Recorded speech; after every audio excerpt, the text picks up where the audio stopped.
Bonjour et bienvenue dans Météo du Bitcoin, j'espère que vous allez bien aujourd'hui. Il y a eu pas mal de jours sans vidéo, c'est parce qu'avec Thomas on est très occupé avec le défi Crypto Invest qui était notre event gratuit. Vous aviez quasiment un mois pour vous inscrire, 5 soirées où on donne les bons tuyaux pour que les investisseurs débutants expérimentés arrivent à bien agir sur les marchés et à réussir leur bull market.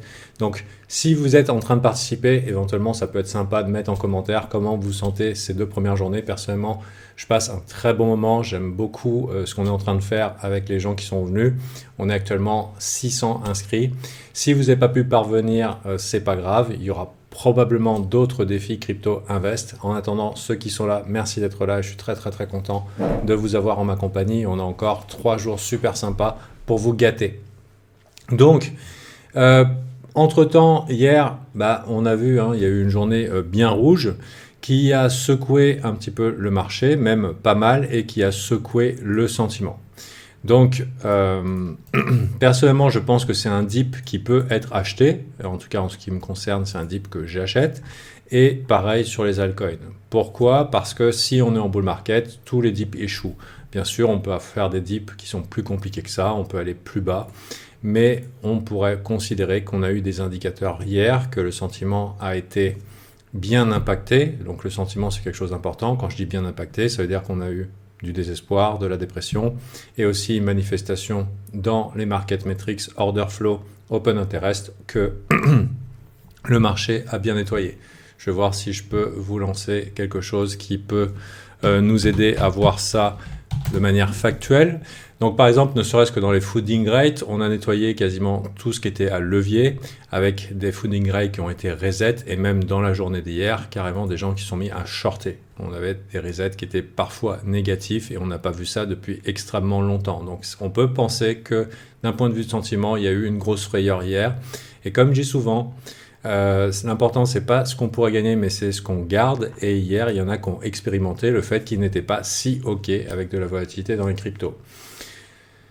Maintenant, qu'est-ce qu'on a ici? On a des plus hauts creux. Est-ce que c'est notre plus haut creux? On va regarder dans une petite unité de temps si c'est possible.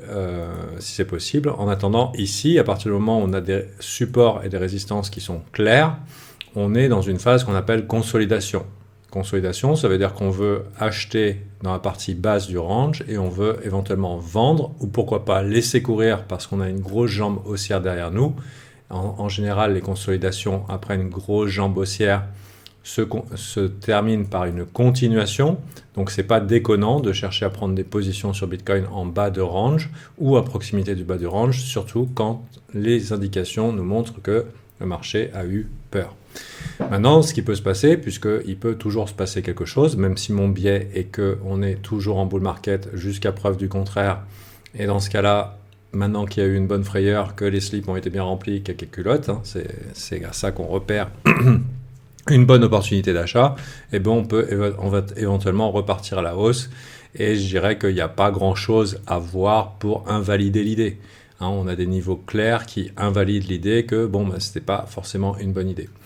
On pourrait constater aussi qu'on n'est pas protégé, mais que au niveau du gap CME, ça peut être une bonne entrée pour les participants du marché. Comme par hasard, on est allé combler le gap et du coup, des positions short prises à contre-courant ont pu fermer de manière complètement safe ici. Et en général, les gaps sont des bonnes opportunités d'achat. Maintenant, bien sûr, si on perd le gap, c'est-à-dire on pourrait dire une acceptation en dessous des 65 000. Acceptation, ça veut dire on clôture en dessous et on continue à faire des bougies rouges de manière répétée. Ça sera vachement moins joli. Mais je pense que n'importe quelle boule ici comprend l'idée d'une entrée ultra propre du côté des 65 765 et c'est normal que ce soit défendu. Et on va voir si on a la continuation haussière et pourquoi pas un nouvel ATH. C'est ce qu'on saura dans les jours qui viennent. Peut-être que le marché ira plus bas. Mais c'est comme ça, c'est le jeu. Il faut prendre parti et établir son risque et jouer selon ses termes. C'est ce que je fais ici. Voilà. Donc, parmi mon idée est que si jamais il y a encore du jus, par exemple, on a eu un gros nettoyage des open interest. Ici, on va les regarder. J'expliquais récemment, puisqu'on est actif en dehors de YouTube, on a le groupe Alpha Team. On va regarder les supercharts. Supercharts, c'est vraiment génial. C'est une bonne alternative à TRDR.io si vous n'avez pas TRDR.io. Moi, je l'utilise, j'aime bien TRDR.io, mais je trouve que CoinGlass, maintenant, ils font le café. Ils font tout, en fait. Donc, si vous regardez ici, on a une grosse baisse des open interest. C'est quoi? Ce sont des positions qui sont fermées de force. Elles sont fermées de force. Pourquoi? Parce que ce sont des longues qui perdent, tout simplement. Donc, on pouvait dire que d'un point de vue sentiment, il y avait de la complaisance. Personnellement, j'étais complaisant. Ça veut dire je partais du principe qu'on reste optimiste en bull market. Et du coup, la complaisance s'est manifestée par une fermeture forcée avec une session asiatique qui ferme de manière forcée les positions de longue un petit peu trop présentes sur cette phase horizontale. Maintenant, on a eu quasiment 1 milliard du côté de Binance qui ont été liquidés. Je ne sais pas quel est le nombre exact, mais selon mon TRDR, c'est environ 1 milliard, 800 millions. Ces longues, comme j'explique souvent, ces longues qui sont des ventes forcées de longues à des acheteurs. Donc là, ce sont des longues qui ont clôturé. Il y a des gens qui ont vendu leur longue. Quand on clôture un long, on vend son long. Voilà.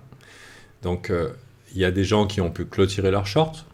Il y a des gens qui ont pu acheter les longues qui ont été forcés à vendre. Donc, ce qui a été vendu, ici, les contrats de longue, sont amenés à être revendus à profit. Donc là, il y a à peu près 1 milliard de liquidations qui ont été des entrées de longue relativement massives en point de vue liquidité. Et je trouverais relativement normal de considérer que ici, c'est un endroit où on pourrait revendre facilement les longues de manière forcée, avec des acheteurs forcés qui sont les shorts qui sont obligés de clôturer leur position. Je ne sais pas si vous comprenez le concept.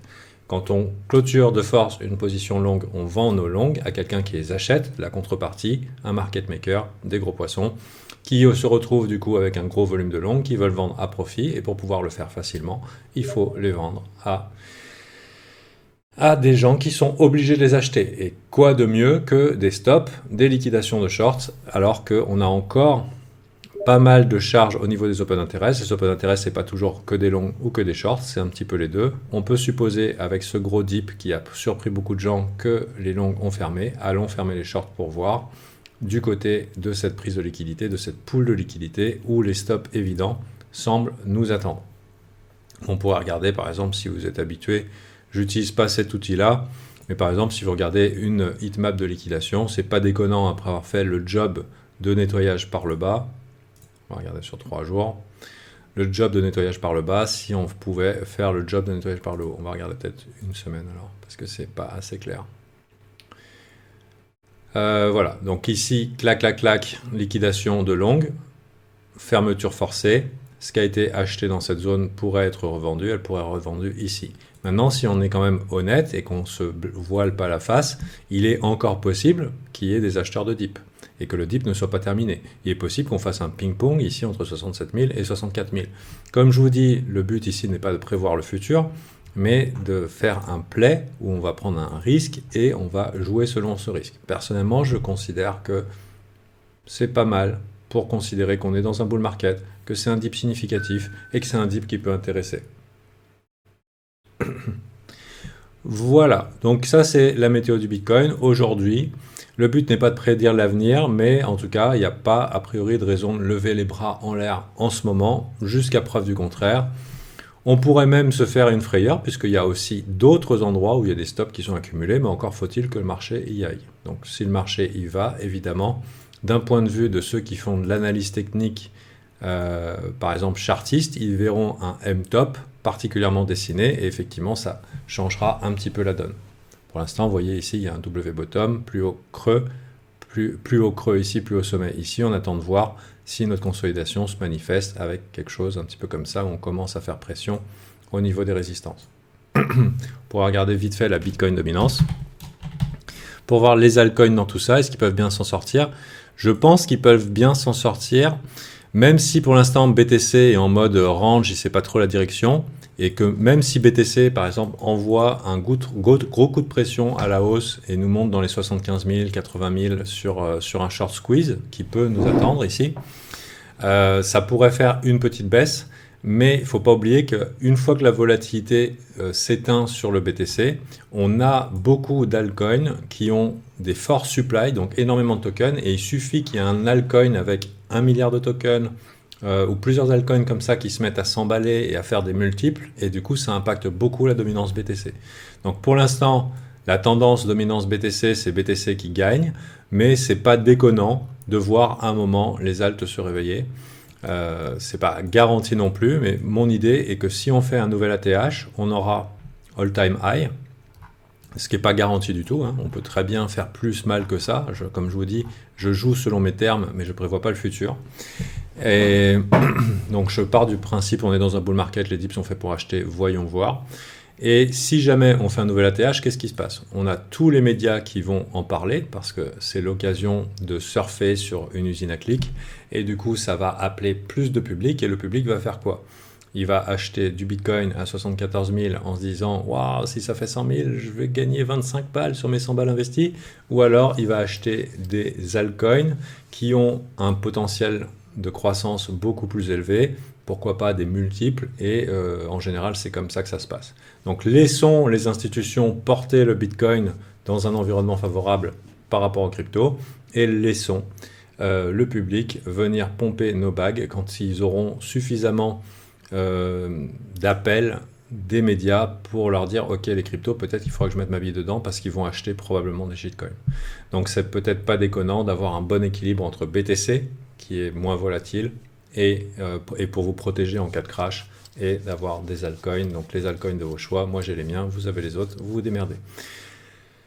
Pour les autres qui sont défi Crypto Invest, faites-moi un petit coucou, dites-moi si vous êtes content, ça me fera plaisir. Si vous n'êtes pas, vous pourrez, si vous avez laissé votre mail, vous pourrez peut-être participer au prochain. J'aime l'idée d'une initiative gratuite, ça apporte quelque chose de complètement différent.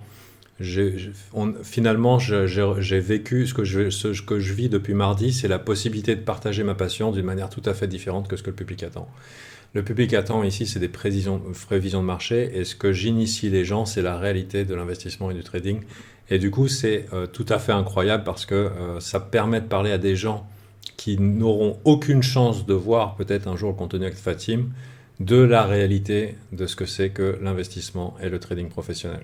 Et en fait, avec les formats qu'on fait actuellement sur YouTube, je n'ai aucun moyen de vous le montrer autrement que par ces événements gratuits. Donc si un jour Défi Crypto Invest revient, je vous invite fortement à venir dans le Défi Crypto Invest parce que vous pourrez level up instantanément en moins d'une semaine. Donc voilà, je vous dis à très bientôt. Je ne sais pas si on aura le temps de faire d'autres vidéos avec Thomas dans la semaine. Je ne pense pas parce qu'on est super chargé pour bichonner nos membres du Défi Crypto Invest. Et puis sinon, je vous souhaite le meilleur. Je nous souhaite des ATH, des multiples, pourquoi pas. Et on serre les doigts pour que ce dip s'arrête ici. Serre les doigts. On croise les doigts, serre les fesses. Donc ça dépend ce que vous faites avec vos doigts et vos fesses. Vous démerdez. Et puis voilà, bonne journée. À la prochaine. Bye.